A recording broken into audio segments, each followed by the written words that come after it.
Hello, here I am with Dale Pop. Oh my God, I was dying to meet you, because I've been meeting all these incredible people, but there are some that you're like, I must meet, and you're one of them. So thank you so much for accepting the invitation to be one of the top choreographers of the Australian Dance Festival. Thank you, it's an absolute pleasure to be involved. I love it, love the concept, it's great. Thank you. And of course we did this because we want to showcase the best dancers in Australia. And you are one of the best choreographers, seen so much of your work, and a lot of you have actually watched her work, but you don't even know, because she has been in so many important events and commercial shows with Kylie Minogue and all of that, right? So tell me a little bit about yourself. Are you Australian, New Zealand? New Zealand, yeah. So born and raised in New Zealand, did all my training in New Zealand, and so I have a really care of that training, a really organic way of moving. In New Zealand, it's very floor-based, transitional kind of work. They're very earthy and quite gutsy with their work, the way they move, and that's particularly in contemporary that I was trained. But I started knee-high to a grasshopper. I was 4 years old and learnt creative stuff first, and didn't really take to dancing straight away. It was about 6 weeks of crying in dance class before. Really? Yeah, I couldn't stand it. And then just one day something clicked, and I just went, hang on a second, I love it. And I had this amazing dance teacher who, she literally just stuck the record on, and it was records back in those days. Oh, don't tell about that. She's not that old, okay? Alright, so she put the music on. Oh yeah, yeah. And she just, Mrs. Jurisic, I think her name was, and she literally just opened up this treasure chest of costumes. And as a 4-year-old, you went in, you put a costume on for the day, and fly to the bumblebees, and off you went. And it was just a really creative introduction to dance. There were no steps, we never learned anything formal, but kind of set a pattern for me growing up from there with that kind of training as my first thing.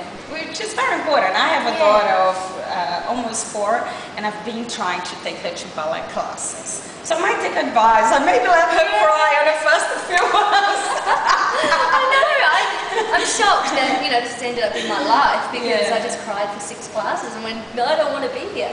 But then there was something really creative about what she was doing that rang true with me. So, so now we have, tell me a bit of your background after you did a lot of your training in New Zealand. So where did you go? How did you end up in Australia? I know it's very close. Yeah, it's very close. There's something that brought you here. Yeah, I had done all my training and left tertiary education, and at the time I was involved in aerobics and was competing quite heavily in the saw that, yeah, wow. In the fitness industry. It was sort of like a tangent, an offshoot from dance, but it pulled a lot on the musicality and the fitness aspect that I love, And I just finished that, and then I decided, right, it's time to really get the performance stuff going.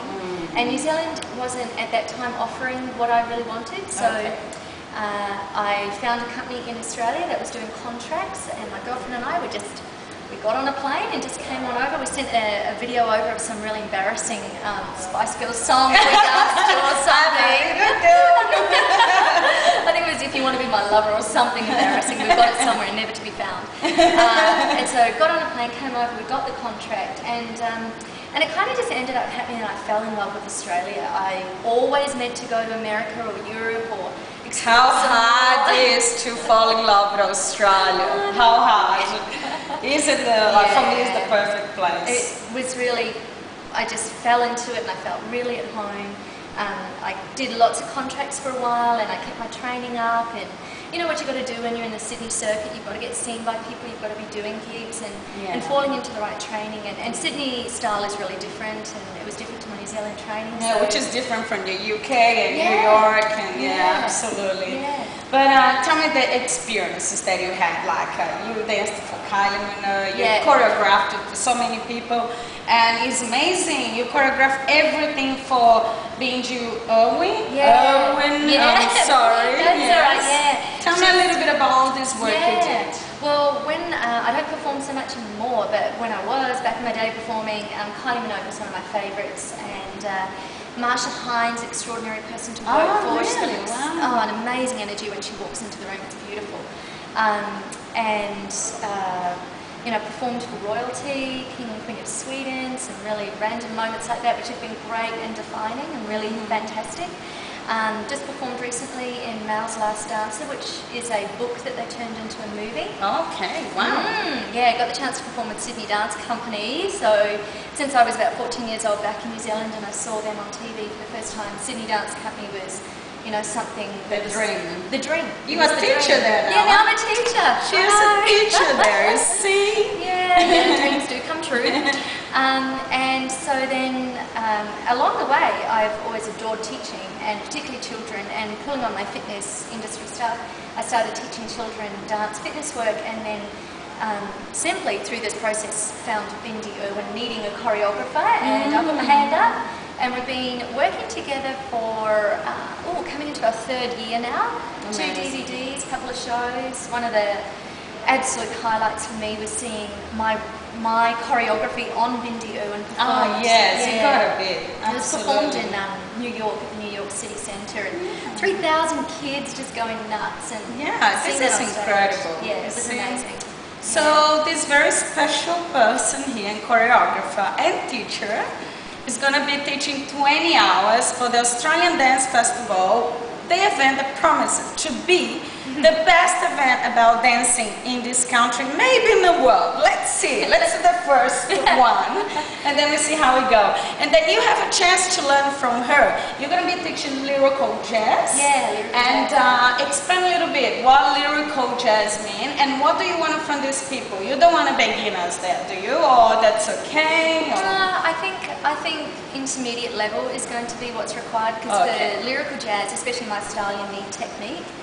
You'd be very lost if you're a beginner. It would be very challenging and possibly frustrating. So if you are intermediate and above and you've got really strong classical training behind you, that would be fantastic. Lyrical jazz in Australia, which I love, everyone is different. It's your own blend of lyrical jazz. So mine is borrowed a little bit of contemporary from New Zealand and a little bit of lyrical from America, and mix the two together, and that's probably where mine sits in the middle, where I'm really reliant on the inspiration of music.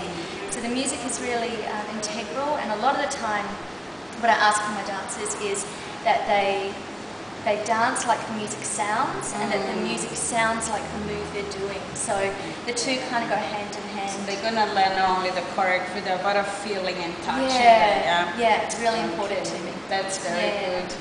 Well, that is a pleasure me to hear personally, and I can tell now she's my friend. Yeah, she's going to spend next Christmas in my house. Daya Pop, what a pleasure to have you. If you don't know much about the Australian Dance Festival yet, go to our website. The festival is only from the June 12th to the 14th of 2009. But the choreographies with Daya Pop start around March. So get yourself organized and don't miss this opportunity. I'm Marcia, and I'll see you soon.